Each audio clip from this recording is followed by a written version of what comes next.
감사합니다. 오늘 말씀은 멸망의 소리라고 하는 제목으로 우리 말씀 함께 나눕니다. 16절서부터 18절까지 말씀의 내용을 보면 바벨론의 세 번째 침공을 받고 또 두 번째 포로로 잡혀간 후에 아직 남아있던 그 왕과 그 백성들에게 하나님이 말씀하시는 부분입니다.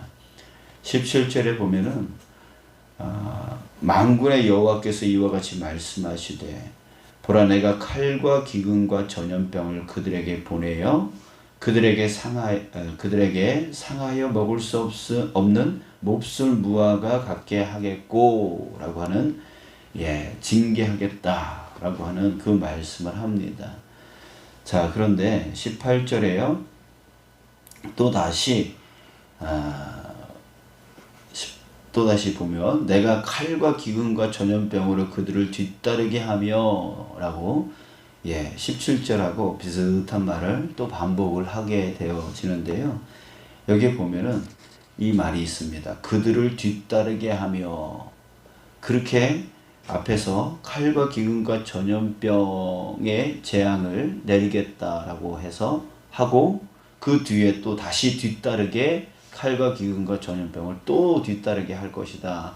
이런 의미입니다. 자, 다시 말하면은 앞에서 칼과 기근과 전염병으로도 재앙을 했는데도 불구하고 그럼에도 불구하고 또 남은 자들이 있다면 지금 계속해서 포로로 잡혀가고 또 포로로 잡혀가고 그러지 않았습니까? 그리고 남은 사람들한테 얘기를 하는 겁니다. 그런데 그럼에도 불구하고 또 칼과 기근과 전염병으로 또 몹쓸 무화과 나무처럼 무화과 같게 할 것이다. 근데 그럼에도 불구하고 또 남는 자가 있다면 또 칼과 기근과 전염병으로 또 재앙을 내리겠고 근데 또 그래도 남는 자가 있으면 18절의 중간 이후에 보면 그들을 흩어 학대를 당하게 할 것이며 그들을 쫓아낸 나라 가운데서 저주와 경악과 조소와 수모의 대상이 되게 하리라. 이렇게 말하고 있는 거예요. 자, 다시 한번 반복을 할게요. 지금까지 포로로 두 번 잡혀갔어요. 근데 그럼에도 불구하고 또 칼과 기근과 전염병으로 재앙을 내리겠다. 근데 또 남는 자가 있다면 또 재앙을 내리겠다. 근데 또 남는 자가 있다면 또 재앙을 내리겠다. 이렇게 계속해서 하나님께서 그 남는 자, 그 한 사람이 남을 때까지 계속 재앙을 내리겠다 하는 그런 말씀입니다. 왜 하나님은 이렇게까지 하실까요? 왜 끊임없이 재앙을 내리겠다고 한 사람이 남을 때까지 끝까지 내가 재앙을 내리겠다라고 말씀을 하실까요? 자, 그 이유가 19절에 나오는데요. 19절에 이렇게 말씀하십니다. 여호와의 말씀이니라 너희들이 내 말을 듣지 않았기 때문이라. 내 말을 듣지 않았기 때문이다 라고 말하고 있습니다. 자, 어떻게 듣지 않았냐면 그 다음에 또 나옵니다. 내가 내 종 선지자들을 너희에게 꾸준히 보냈으나, 꾸준히 보냈다는 말은 계속해서 보냈다는 얘기죠. 하나님께서 그 선지자에게 말씀을 부어주시고 그 선지자들을 통해서 계속해서 하나님이 그 멸망을 예언하고 돌아오지 않으면 그 우상을 버리지 않으면 그 도덕적으로 윤리적으로 돌아오지 않으면 재앙을 내리겠다라고 꾸준히 그렇게 보내서 말씀을 하셨음에도 불구하고 너희는 그들의 말을 듣지 않았느니라 이렇게 말하고 있습니다. 자, 즉 이런 거예요. 지금 앞에 상황 16절, 17절, 18절 내용과 이 19절 내용을 다 합쳐서 생각하면 이런 겁니다. 예레미야 선지자와 하나님께서 또 다른 선지자들을 통해서 멸망을 예언하셨습니다. 자, 그런데 그들이 안 들어요. 말을 안 들어요. 그래서 결국은 그 예언대로 바벨론의 침공을 받았어요. 그런데 그 이후에도 또 안 들어요. 그래서 또 두 번째 침공을 받고 첫 번째 포로로 잡혀갔어요. 근데 또 안 들어요. 세 번째 침공을 받고 두 번째 포로로 잡혀갔어요. 근데 또 안 들어요. 계속 안 듣는 거예요. 그러니까 눈앞에 그들은 보고 있어요. 예레미야 선지자가 이전에 너희들이 하나님께로 돌아오지 않으면 저 바벨론을 도구로 삼아서 너희들을 멸망의 길로 나가게 할 거다. 너희들을 침공하고 또 이렇게 너희들을 포로로 잡혀가고 그렇게 되어질 것이다 라고 예레미야 선지자가 이전부터 계속해서 예언하지 않았습니까?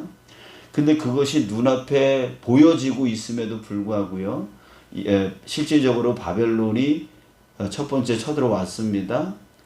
그래서 예레미야가 다시금 얘기했습니다. 봐라, 이렇게 되지 않았느냐, 이렇게 하나님께서 말씀하신 대로 되어지지 있고 있지 않느냐, 너희들 지금이라도 늦지 않았으니까 돌아와라. 근데 그래도 안 돌아온다는 거예요. 듣지 않는다는 거예요. 그래서 또 두 번째 침공을 받고, 그리고 또 예루살렘에 살고 있는 사람들이 붙들려 갔어요. 그 예언대로 그대로 이루어지고 있음에도 불구하고, 그것을 눈으로 보고 있음에도 불구하고, 거봐라, 이제라도 늦지 않았으니까 돌아와라 라고 얘기를 했는데 돌아오지 않는 거예요. 듣지 않는 거예요. 이것이 계속 반복이 되어지는 거예요. 눈앞에 보여져요. 눈앞에 그 예언이 이루어지고 있어요. 성취되어지고 있어요. 분명히 그 말씀대로 되어지고 있단 말이에요. 근데 그럼에도 불구하고 그들은 듣지 않은 거예요. 꾸준히 하나님께서 보내주셨는데도 불구하고 이들은 끊임없이 듣지 않고 있었다는 얘기죠. 그러니 하나님이 어떻게 해요? 한 사람이 남을 때까지 계속해서 칼과 기근과 전염병으로 징계하겠다. 근데 또 듣지 않아요.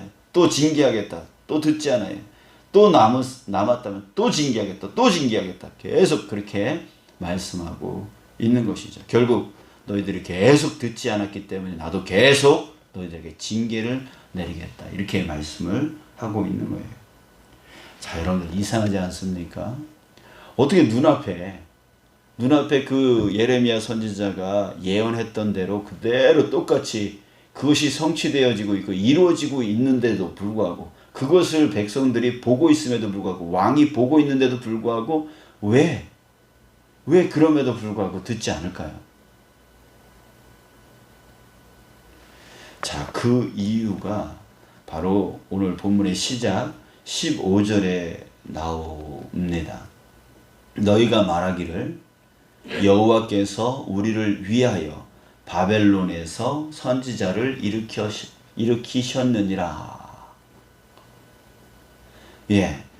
자, 여기서 너희가 말하기를, 이 백성들이 말을 합니다. 뭐라고 얘기하냐면 여호와께서 우리를 위하여 바벨론에서 선지자를 일으키셨다. 우리를 위하여. 자, 우리를 위하여 선지자를 세웠대요. 자, 그런데 그 우리를 위한, 본인들이 말하는 그 우리를 위한 그 선지자가 어떤 선지자이냐면 바로 21절을 보십시오. 21절, 만군의 여호와 이스라엘의 하나님께서 골라야의 아들 아합과 마세야의 아들 시드기야에 대하여 이와 같이 말씀하시니라. 여기서 이 아합과 시드기야는 바로 그 바벨론 땅에서 자기네들이 스스로 세워진 그 선지자들이었던 것 같아요. 근데 이들이 뭘 하냐면 바로 거짓을 예언한 자라라고 말하고 있습니다. 자, 거짓을 말한대요. 자, 지금 무슨 말이냐면 예레미야 선지자의 그 예언을 반박하고 그 반대적인 예언을 했던 선지자들이었다라고 하는 거예요. 그러면서 그 예레미야 선지자는 그 백성들을 위하여, 실질적으로 백성들을 위해서 예언을 했지만 백성들의 귀에 듣기로는 자기네들을 위하여 예언한 것 같이 들리지 않잖아요. 지금 계속해서 멸망을 예언했으니까요. 그리고 또 말도 안 되는 저 바벨론에 항복하고 바벨론에 그냥 섬겨라, 바벨론을 섬겨라 라고 얘기를 하니까 이거는 이스라엘을 위한, 유다를 위한 그런 예언이 아니라 오히려 반대예요. 이거는 완전히 매국노고 첩자고 저 바벨론을 위해서 예언을 하는 그런 것처럼 보이잖아요. 자, 그런데 이거에 반해서 다른 선지자들이 일어나서, 거짓 예언의 선지자들이 일어나서 뭐라고 했냐면 그 이스라엘 백성들을 위하는 것처럼 하는 소리를 하고 있단 말이에요. 어떤 말이요? 야, 너희들 괜찮아. 너희들 곧 하나님께서 다시금 회복시켜 주실 거야. 너희들 다시 그 다윗의 때처럼 번영할 수 있도록 하나님께서 이끌어 주실 거야. 이 말을 하는 거예요. 이 말이 어떻게 들려요? 이스라엘을 위하는 것처럼, 이스라엘의 백성들을 위하는 것처럼 귀에 들리는 거죠. 반대로 예레미야 선지자의 예언은 이스라엘을 반하는 매국노적인, 그리고 친 바벨론적인 그런 예언처럼 들리는 거예요. 그러니까 누구의 말이 좋아 보여요? 누구의 말이 좋아 보여요? 번영을 얘기하고 회복을 얘기했던 그런 선지자들의 말이 귀에 쏙 들어오는 거죠. 쏙 들어오는 거예요. 자, 여러분들 이제 다시 정리합니다. 왜 예레미야 선지자의 그 예언대로 지금 눈앞에서 성취되어지고 있고 그 말대로 이루어지고 있는 것을 보면서도 왜 듣지 않습니까? 왜 또 반복되어지는 재앙이 옴에도 불구하고 왜 또 듣지 않습니까? 그 말은 뭐냐면 그들의 귀에 거짓 예언자들이 계속해서 그 상황이 이루어질 때마다 뭐라고 얘기하냐면 괜찮아.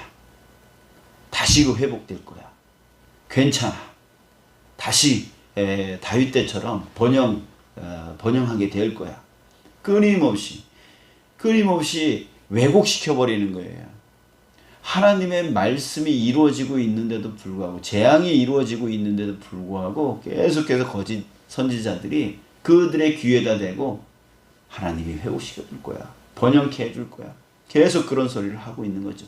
그러니까 사람들은 어떻게 믿어요? 자기네들의 귀에 듣기에 좋은 소리를 하니까 맞아. 그래, 저들이 우리를 쳐들어왔어도 하나님은 우리를 구원해 주실 거야. 하나님은 우리를 회복시켜 주실 거야. 하나님은 우리를 번영시켜 주실 거야. 또 그 소리를 듣고 또 지나가요. 하나님의 그 징계의 말씀을 듣지 않아요. 또 침공해 와요. 근데 또 거짓 예언자들이 또 그 소리를 하네요. 또 그 소리를 하네요. 이 백성들은 하나님의 말씀을 듣지 못하고 온전히 깨닫지 못하고 계속해서 그 번영과 회복을 말하는 선지자들의 말, 그 귀에 듣기 좋은 말만 쫓아가서 결국은 어디까지요? 한 사람이 남을 때까지 계속해서 하나님의 징계를 받게 되어지는 거예요. 여러분, 정말 우리가 정말 조심해야 될 것이 있어요. 그게 뭐예요? 내 귀에 듣기 좋은 소리 하는 그 소리를 조심해야 되는 거예요. 지금 상황은 죄악 속에 빠져 있고 하나님이 원치 않는 삶 속에 빠져 있는데도 불구하고 여전히 난 잘 될 거야. 여전히 우리는 복 받을 거야. 우리는 번영할 거야. 우리는 성공할 거야. 라고 그런 말만 듣기를 좋아하고 자신의 삶의 모습은 여전히 죄악 가운데 빠져서 살아간다면 여러분들 그 번영과 회복은 절대 이루어질 수 없다라고 하는 거예요. 여러분, 그렇기 때문에 우리 이전에도 말씀드렸지만 삶의 고침이 없는, 삶의 회개가 없는 번영과 회복은 절대 일어날 수 없다는 얘기죠. 하나님은 무엇을 보고 심판하십니까? 우리의 삶을 보고 심판하신다라고 말하고 있어요. 계시록 20장 13절에 보면 각 사람이 자기의 행위대로 심판을 받고 자기 행위대로 심판을 받습니다. 지금 이 유다 백성들이 심판받는, 재앙을 받는 그 이유는 그들의 삶이 우상에게 치우쳐 있고 비도덕적이고 비윤리적인 그 삶 속에서 공의와 정의를 잃어버리고 사랑을 잃어버린 그 삶에 대하여 지금 하나님께서 징계를 내리고 있는 겁니다. 그런데 거짓 예언자들이 괜찮아 번영할 거야, 괜찮아 회복될 거야, 아무리 외쳐봤자 이들의 삶이 바뀌지 않는 한, 이들의 삶이 회개되지 않는 한 그 번영과 회복은 이루어질 수 없다는 얘기예요. 여러분 다시 한번 우리 마음판에 새기기 원합니다. 삶의 고침이 없는 한 번영과 회복은 일어날 수 없다. 삶의 온전한 회개가 일어나지 않는 한 번영과 회복은 절대로 일어날 수 없다라고 하는 것을 여러분들 기억하시기 바랍니다. 그래서 누군가가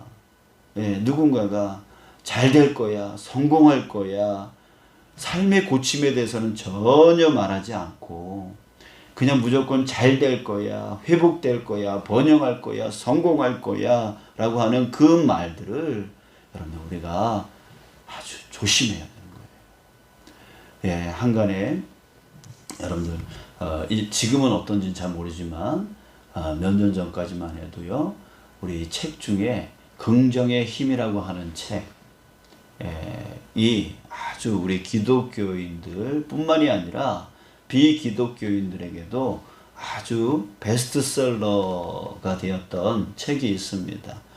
미국에 있는 큰 교회, 어마어마하게 큰 교회 목사님이 지은 책인데요.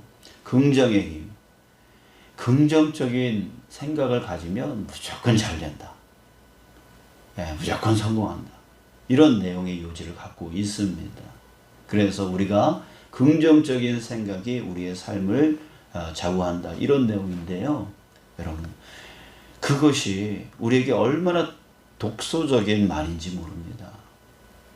우리의 삶이 고쳐지지 아니하고 우리의 삶이 회개되어지지 아니하는 그 상황 가운데 무조건 긍정적인 생각을 한다고, 좋은 생각을 한다고, 우리는 번영할 거야, 우리는 회복되어질 거야, 우리는 좋아질 거야 라고 하는 그런 생각을 한다고 해서 결코 우리의 삶이 온전해질 수 있는 것이 아니에요. 우리의 삶이 고쳐지지 않으면 안 되는 거죠. 그래서 그 책이 얼마나 위험한 책인가에 대해서 많은 목회자들이 또한 학자들이 염려를 했던 그런 때가 있었습니다. 여러분 조심해야 돼요. 그게 나쁘다는 게 아니라 조심해야 된다라고 하는 거죠. 여러분들 이제부터 누구로부터 또 성경 말씀으로부터 우리가 좋은 말씀, 내 귀에 들려지기 좋은 말씀만 골라서 그 말씀을 자꾸만 들으려고 하는 그런 우리 습성이 있잖아요. 자, 그랬을 때 여러분들 그런 말씀을 들을 때 그런 말씀이 필요 없다라고 하는 것이 아닙니다. 절대로 듣지 말아야 된다는 것이 아닙니다. 중요한 것은 뭐냐면 우리가 좀 더 성숙한 그리스도인이 되기를 축복합니다. 그런 번영의 회복의 그런 말씀을 들을 때에 우리는 자동적으로 우리 마음 가운데 이런 생각을 해야 되는 것이죠. 그래, 이런 번영과 이런 회복을 하나님께서 내게 부어주시지.